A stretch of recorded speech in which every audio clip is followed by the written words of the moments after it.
Stanjabilisco here. It is the 3rd of February, 2019, Super Bowl Sunday. And the analyses are all over the internet. But the game will be played on the field. Only one way to find out what will happen then. We'll just have to wait a while, but for now, I'd like to offer you a couple of questions. Number one, do you think endorphins are addictive? Yesterday, or the day before, I don't remember now, I guess it was the day before, I don't even remember that.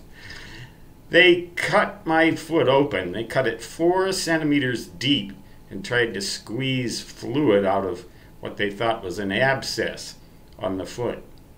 And they didn't get much, but they had to hold me down to keep me from jumping up in reflex action because of the pain. The person who was doing the cutting said I was pretty brave. He'd be screaming like a little girl and all of this and that. Talk about sexist remarks. He'd be screaming like a little boy, maybe. How about that?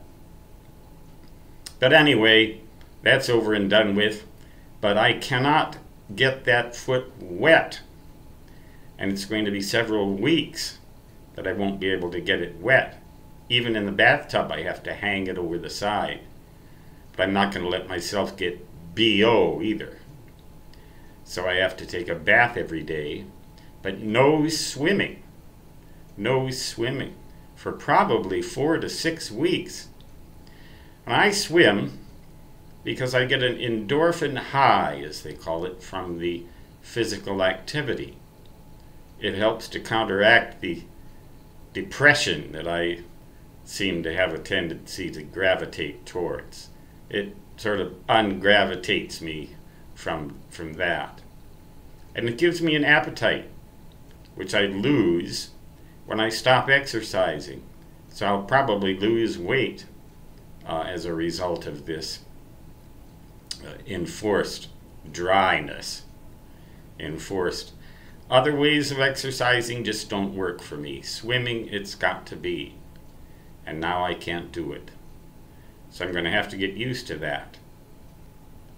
Have you experienced this endorphin high type thing from any form of exercise?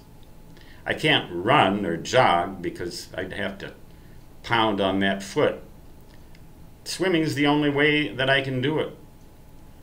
And it has to be the wet kind, not this simulated thing where you pull things up and down with your arms on dry land. I've got to get in that water and move, and I can't do it.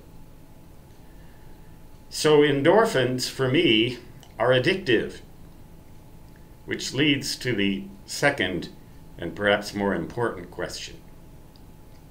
Should endorphins be illegal? Should it be against the law to get high on endorphins, or to even do any activities that create endorphins in your body? More addictive than opium, more addictive than alcohol, possibly even more addictive than benzodiazepines, from which I also suffer some problems. What do you think? Should we outlaw endorphins and force everybody to find some other way to get happy? I mean, happiness itself, should that be illegal too? Sometimes it seems that way when you listen to the news. Oh my, Stanjabilisco yammers again, and has yammered enough. So he will sign off and say, so long for now.